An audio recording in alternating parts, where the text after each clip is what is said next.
ایک کونے میں، حرم شریف کے کونے میں بیٹھ کے رسول پاک رو رہے ہیں۔ جناب صدیق اکبر نے کہا حضور کیا ہوا؟ فرمایا ابو بکر سوچ رہا ہوں خدا اگر مجھے پیسے دے تو میں بلال کو خرید لوں، اگر رب پیسے دے تو خرید لوں، سوچ رہا ہوں۔ جناب ابو بکر صدیق گھر گئے، گھر جا کے حضرت عباس کو بھیجا، کہا امیہ میرا مخالف ہے، مجھ سے وہ بات نہیں کرے گا، آپ جائیے، آپ جا کے کہیے بلال کو بیچ ڈالے۔ حضرت عباس نے جا کے کہا بلال کو بیچ دو۔ کہنے لگا میری قیمت بہت زیادہ ہے، 50 دینار کا میں نے خریدا ہے اور میں منافع لے کے بیچوں گا۔ حضرت عباس نے آ کے جناب صدیق اکبر کو بتایا تو ابو بکر صدیق فرمانے لگے چل مجھے ساتھ ہی لے جا، دیکھ لیتے۔ پہنچے، جب ابو بکر صدیق کو آتے دیکھا نا تو چڑ گیا، کہنے لگا ابو بکر اگر تو بلال کو خریدنا چاہے تو وہ جو تیرے پاس رومی غلام ہے وہ مجھے دینا پڑے گا، 2 لونڈیاں اس کے ساتھ دینی پڑیں گی، اور یہ 50 دینار کا ہے، میں تجھ سے 2000 دینار لوں گا، 50 دینار کا ہے 2000 دینار لوں گا۔ حضرت صدیق اکبر رضی اللہ تعالیٰ عنہ نے فرمایا مجھے منظور ہے، مجھے منظور ہے، منظور ہے مجھے۔ ابو بکر صدیق نے وہ تینوں غیر مسلم غلام لیے، 2000 دینار لیے۔ حضرت عباس نے بھی کلمہ نہیں پڑھا تھا، کہنے لگے ابو بکر تو کامیاب تاجر ہے، کیا کرنے لگے ہو؟ تو حضرت ابو بکر صدیق کہنے لگے آپ نے بھی کلمہ نہیں پڑھا، آپ کو اس سودے کا پتہ نہیں، آپ ابھی اس لذت آشنائی سے واقف نہیں، آپ نے بھی یہ ذائقہ چکھا نہیں، آپ ابھی اس راہ سے گزرے نہیں، آپ کو پتہ نہیں یہ بھی ایک ذائقہ ہے، یہ بھی ایک سودا ہے، یہ بھی ایک لذت ہے، یہ بھی ایک گہرائی ہے، یہ بھی ایک مزہ ہے، اس کا بھی آپ کو علم نہیں، آپ نے کلمہ نہیں نہ پڑھا۔ محبت کو سمجھنا ہے تو نہ سے خود محبت کر، کنارے سے کبھی اندازہ طوفان نہیں ہوتا۔ فرمایا ابھی تو راہ گزر میں ہے، کہتے مقام سے گزر، ابھی ذرا آگے چلیں گے نا، جب آپ کلمہ پڑھیں گے تو آپ کو پتہ چلے گا۔ حضرت سیدنا بلال حبشی کو لینے کے لیے صدیق اکبر پہنچے، 2000 دینار، 3 غلام پڑھے لکھے سیانے سمجھدار، جب دیے نا تو امیہ کھل کھلا کے ہنسا، کہنے لگا ابو بکر بڑے گھاٹے کا سودا کیا تو نے، ابو بکر تو نے بڑے گھاٹے کا سودا کیا ہے، یہ پڑھا لکھا مجھے دے کے جا رہا ہے اور یہ ان پڑھ تو لے کے جا رہا ہے، یہ خوبصورت رومی غلام دے کے جا رہا ہے اور یہ حبشی کالے رنگ کا تو لے کے جا رہا ہے، اور 50 دینار کا غلام 2000 دینار میں تو لے کے جا رہا ہے، اتنے گھاٹے کا سودا، اتنی بڑی نادانی۔ حضرت جناب سیدنا صدیق اکبر رضی اللہ تعالیٰ کہنے لگے امیہ تو کافر ہے لیکن تو نے ابھی بھی پیسے تھوڑے مانگے ہیں، تو نے بلال کا رنگ دیکھا ہے، میں نے مصطفیٰ کے عشق کا رنگ دیکھا ہے۔ فرمایا تو ابھی اس کے رنگ میں الجھا ہوا ہے اور میں جو اس کے باطن کا حسن ہے وہاں تک پہنچ گیا ہوں۔ حضرت سیدنا بلال حبشی رضی اللہ تعالیٰ عنہ ساتھ کھڑے، جناب ابو بکر صدیق رضی اللہ تعالیٰ عنہ نے ارشاد فرمایا اگر میں یمن کا حکمران ہوتا، یمن کا بادشاہ ہوتا اور تو مجھے کہتا کہ بلال میں تب دوں گا جب تو مجھے یمن کی حکمرانی دے گا، فرمایا میں تجھے یمن کی حکمرانی بھی دے دیتا لیکن بلال کو ضرور خرید کے لے جاتا۔ حضرت بلال حبشی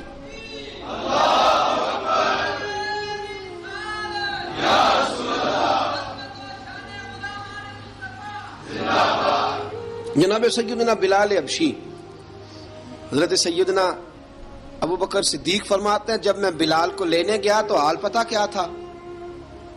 ادھر دیکھیے گا، فرماتے ہیں کہ ٹانگیں اوپر کر کے نا جس طرح آدمی رکوع میں بیٹھتا ہے اس طرح کر کے نا ٹانگیں، اور سر پھر زمین کو لگا کے اس طرح سجدے میں آپ جاتے ہیں، لیکن بالکل ٹانگوں کے ساتھ سر رکھ کے۔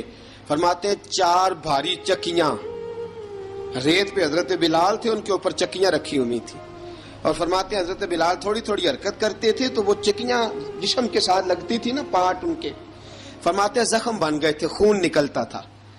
فرماتے ہیں میں نے وہاں سے جا کے حضرت بلال کو نکالا، پیسے دیے، لے کے آیا تو جناب بلال کہنے لگے جلدی جلدی چلو حضور کے پاس، ذرا جلدی جلدی چلو، در مصطفیٰ پہ جلدی کرو۔ تو جناب سیدنا بلال حبشی رضی اللہ تعالیٰ عنہ کے جواب میں حضرت ابوبکر صدیق کہنے لگے بلال جلدی نہ کر، جب میں آیا تھا تو حضور تیرے لیے آنسو بہا رہے تھے، اگر تجھے اس حالت میں زخمی دیکھیں گے تو میرے مصطفیٰ کو اور زیادہ رونا پڑے گا، تو میرے ساتھ گھر چل، میں تجھے کپڑے پہناتا ہوں۔ میں تیرے زخموں پہ پٹی کرتا ہوں۔ حضرت ابوبکر صدیق مزاج شناسائے نبوت تھے نا، فرمایا چل میرے ساتھ، میں ذرا تیری مرم پٹی کر لوں، میں ذرا تیرا منہ دھو ڈال لوں، میں ذرا تجھے کنگھی کر لوں، تو میرے ساتھ چل۔ جناب بلال فرماتے ہیں جب سے پیدا ہوا تب سے غلام تھا، کبھی کسی نے میرے کپڑوں کی فکر نہیں کی تھی، مجھے تو امیہ 4 دن روٹی نہیں دیتا تھا۔ فرماتے ہیں جب میں گیا ابوبکر کے ساتھ، ابوبکر صدیق نے ایک چٹائی بچھائی، صدیق اکبر چٹائی کے اوپر میرے ساتھ بیٹھ گئے۔ فرماتے ہیں ابوبکر نے تیل منگایا، وہ تیل میرے زخموں پہ، ابوبکر صدیق نے وہ تیل میرے سر پہ، میری داڑھی پہ، فرماتے ہیں پھر کنگھا کیا۔ پھر ابوبکر صدیق نے ایک جوڑا منگایا، وہ کپڑے مجھے پہنائے۔ ابوبکر صدیق نے پگڑی منگوائی، وہ پگڑی کھول کے میرے سر پہ بندھوائی۔ فرماتے ہیں ابوبکر نے مجھے تیار کیا، فرمایا تو آج جا رہا ہے در رسالت مآب پہ، در رسالت مآب پہ، آج تو پہنچ رہا ہے حضور کے دروازے پہ، بن کے جوگن مدینے نو جاواں گی میں، جو بیتی نبی نو سناواں گی میں۔ حضرت جناب سیدنا، اور وہ کسی شاعر نے تو بڑی شاندار بات کی، اس نے کہا بڑی امید ہے سرکار قدموں میں بلائیں گے، کرم کی جب نظر ہوگی مدینے ہم بھی جائیں گے، اگر جانا مدینے میں ہوا ہم غم کے ماروں کا، مکینے گنبد خضرا کو حال دل سنائیں گے۔ حضرت بلال حبشی رضی، ان کے دل میں بڑی امنگ تھی آج جاؤں گا در رسالت مآب پہ۔ ملا رومی لکھتے ہیں کہ جناب سیدنا صدیق اکبر نے سجایا سوارا، جناب بلال کے آنسو رکتے ہی نہیں۔ کہا باپ ہوتا ہے جو خدمتیں کرتا ہے، میں نے آنکھ کھولی تو باپ کا سایہ تو میں نے دیکھا ہی نہیں۔ اور فرمایا ماں تھی تو ماں جب بھی میں کام کر کے آتا تھا تو مجھے دیکھ کے میری اماں بس رو دیا کرتی تھی۔ 2-3 بہنیں تھیں، اور حضرت بلال فرمانے لگے ان بہنوں کو میں دیکھتا تھا تو وہ میرا حال دیکھ کے روتی تھی، اور جب وہ مجھے دیکھتی تھی تو میں رو دیا کرتا تھا۔ فرمایا ابوبکر میں نے تو یہ رنگ ڈھنگ دیکھے نہیں جو آج تو مجھے دکھا رہا ہے۔ جناب سیدنا صدیق اکبر رضی اللہ تعالیٰ عنہ بنا سوار کے نا حضرت بلال کا ہاتھ پکڑ کے سینے پہ رکھا، جناب بلال ہجکی لے کے روئے۔ حضرت ابوبکر صدیق نے فرمایا جتنا رونا یہاں رو لے، میں کائنات کے آنسو دیکھتا ہوں لیکن جب نبی کی آنکھوں میں آنسو دیکھتا ہوں تو دیکھے نہیں جاتے۔ فرمایا یہاں رو لے، حضور کے دروازے پہ جا کے تیری آنکھ میں آنسو نہیں آنا چاہیے، بہا جتنے آنسو بہا سکتا ہے۔ حضرت بلال حبشی بھی روئے، جناب صدیق اکبر بھی روئے۔ جب پہنچے نا دروازہ رسول پہ، حضرت سیدنا ابوبکر صدیق لے کے پہنچے تو بند کر دیا تھا نا حضرت بلال کو، بلال تو نے رونا نہیں، عشق ہوئے تے درد ہوئے تے ہائے نکلے، پھر کوئی نہیں رہندا جار کے۔ حضرت سیدنا بلال حبشی کو لے کے پہنچے در مصطفیٰ پہ، رسول اکرم صلی اللہ تعالی علیہ وسلم نے ایک نظر حضرت بلال پہ ڈالی، جناب بلال نے یوں آنکھ ملائی تو سر جھکا لیا، وعدہ کیا تھا نا رونا نہیں، سر جھکا لیا۔ اب دوسری نظر نبی کریم صلی اللہ تعالی علیہ وسلم نے جب اٹھائی نا حضرت ابوبکر صدیق کی طرف تو حضور نے فرمایا صدیق تیرا شکریہ، ابوبکر اللہ تجھے جزا دے۔ جب رسول پاک کی زبان سے یہ لفظ نکلے تو جناب صدیق اکبر نے ہاتھ اٹھائے، یوں ہاتھ باندھے جب رسول پاک کے سامنے تو سب سے زیادہ آنسو ابوبکر صدیق کے اپنے نکل گئے۔ کہا یا رسول اللہ میں غریب بے نوا، تو امیر حرم، تو کجا من کجا۔ کہا حضور یہ شکریہ کے لفظ، یا رسول اللہ میں کہاں اور آپ کا شکریہ کہاں۔ نبی پاک صلی اللہ علیہ وسلم نے فرمایا ابوبکر کاش تو تھوڑے سے پیسے میرے بھی ملا لیتا، بلال کو خریدنے میں میرا بھی حصہ ڈال لیتا، میں چاہتا تھا۔ ابوبکر پھر روئے، کہا یا رسول اللہ میرے پیسے کس کے ہیں؟ آقا میں بھی آپ کا، یہ بھی آپ کے۔ جناب سیدنا بلال حبشی رضی اللہ تعالیٰ عنہ کی طرف حضور نے دیکھا تو فرمایا بلال آ یار ذرا سینے سے تو لگ جا۔ اب حضرت بلال دوڑے، جب رسول پاک کے سینے سے لگے تو ایک جملہ میرے محبوب کی زبان سے، فرمایا بلال تو نے بڑی سختیاں برداشت کی ہیں، تجھے میرا اللہ ہی جزا عطا فرمائے گا، تو نے بڑے دکھ دیکھے ہیں۔ اب سیدنا بلال تڑپے، رسول پاک صلی اللہ تعالی علیہ وسلم بھی روئے۔ حضور نے اپنے ساتھ بٹھا لیا سیدنا بلال کو، حضور نے گھر پیغام بھیجا، فرمایا ختیجہ گھر میں کچھ ہے تو بھیجو، بلال آیا ہے۔ اب حضرت خدیجہ الکبریٰ اندر سے کیا آواز دیتی ہیں، کہتے ہیں حضور مبارک ہو، اللہ نے بلال کو آزادی عطا فرما دی۔ وفاشار بیوی اندر سے، اب حضرت سیدنا زینب رضی اللہ تعالی عنہا میرے محبوب کی شہزادی چھوٹی سی عمر ہے، ایک برتن کے اندر کھجوریں لے کے آئیں، ایک برتن میں کھجوریں، اب لا کے جب کھجوریں رکھی نا تو سیدنا صدیق اکبر نے ہاتھ بڑھایا کھجوریں اٹھانے کے لیے تاکہ میں دوں، حضور نے فرمایا نہ ابو بکر، بلال پہلے دن آیا ہے، پہلے تو نے جتنی خدمت کرنی تھی تو گھر کر کے آیا، میری باری ہے۔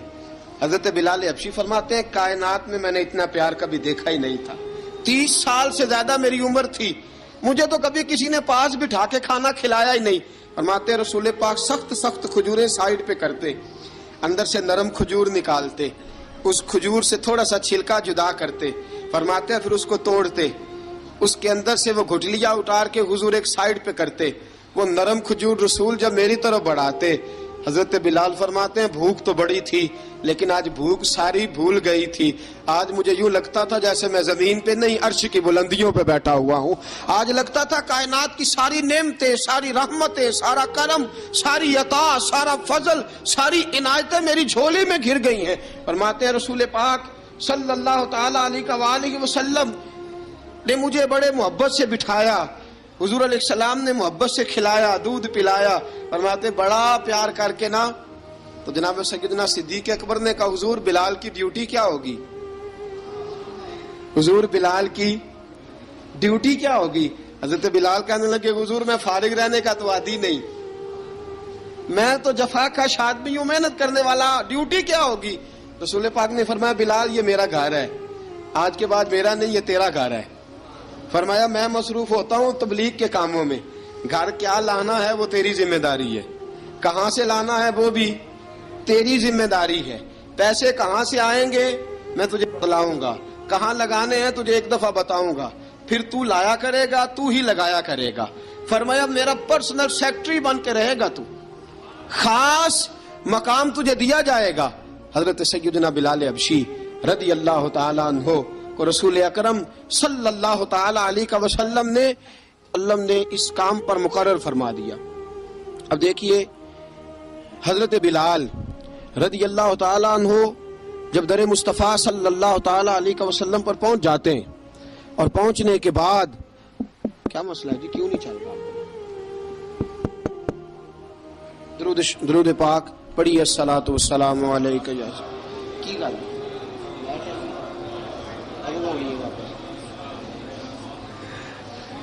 میں یہ گزارش کر رہا تھا کہ حضرت بلال حبشی رضی اللہ تعالیٰ عنہ کو رسول پاک نے یہ ڈیوٹی عطا فرما دی۔ اب پتہ کیا ہوتا، حضرت پردے کی آیتیں تو ابھی آئے نہیں تھی، حضرت بلال رضی اللہ تعالیٰ عنہ رسول پاک کے ساتھ نکلتے تبلیغ کے لیے، کسی کام کے لیے، سودا صرف لاتے بازار سے، یہ مکے کے دنوں کی بات ہے، مکے کے دنوں کی سودا صرف بازار سے لاتے۔ اب 4 بیٹیاں تھی حضرت خدیجہ الکبریٰ کی، گھر کے کام کاج ہوتے تھے، جب ذرا فارغ ہوتے دروازے پہ دستک دیتے، حضرت خدیجہ فرماتی بلال تو آ گیا ہے، وہ دستک سے پہچانتی ہے کہ بلال کے دستک ہے، بلال آ گیا ہے، کہا اماں جی میں سارے کام کاج باہر کے ختم کر آیا ہوں، گھر کا کوئی کام ہے تو ذرا مجھے بتاؤ۔ آپ فرماتی گھر کے کام ہے پر میں کر رہی ہوں۔ اب حضرت بلال گلنا شروع کرتے، یہ ہے محبت۔ آج اگر ہم کہیں خادم ہو بھی نہ تو بہانے ڈھونڈتے پھرتے ہیں فارغ ہونے کے۔ حضرت بلال فرماتے آپ نے چکی پیس لی ہے، گھر میں جھاڑو دے لیا ہے، بچوں کے لیے دودھ آ گیا ہے، بکریوں کا دودھ دھو لیا گیا ہے، ایک ایک کام پوچھتے ہیں۔ حضرت خدیجہ الکبریٰ فرماتی یہ بھی ہو گیا، یہ بھی ہو گیا، چکی رہ گئی ہے پیسنے والی۔ فرماتے ذرا دروازہ کھول دو میں پیس ڈالتا ہوں۔ حضرت بلال گھر کی چکی پیستے، گھر کے کام کاج کرتے۔ ایک دن نہ دار ارقم میں رسول پاک تھے تو باہر سے کچھ شورش ہوئی، حضرت بلال حبشی کہنے لگے حضور ایک نیزہ نہیں منگوا دیتے مجھے؟ ایک نیزہ۔ ساری دنیا حضرت بلال کو مؤذن رسول سمجھتی ہے اور ہیں بھی، لیکن حضرت بلال سب سے پہلے نیزہ بردار بھی ہیں۔ سب سے پہلے نبی پاک کی حفاظت کے لیے نیزہ جس شخص نے اٹھایا ہے، تلوار اٹھانے والے اور ہیں، جان قربان، نیزہ سب سے پہلے حضرت بلال۔ کہا حضور ایک نیزہ نہیں منگوا دیتے؟ بلال کیا کرنا ہے؟ کہا یا رسول اللہ یہ کافر ہلکی پھلکی شرارت کرتے رہتے ہیں، ذرا میرے ہاتھ میں نیزہ ہوگا نا تو قریب کوئی نہیں آئے گا۔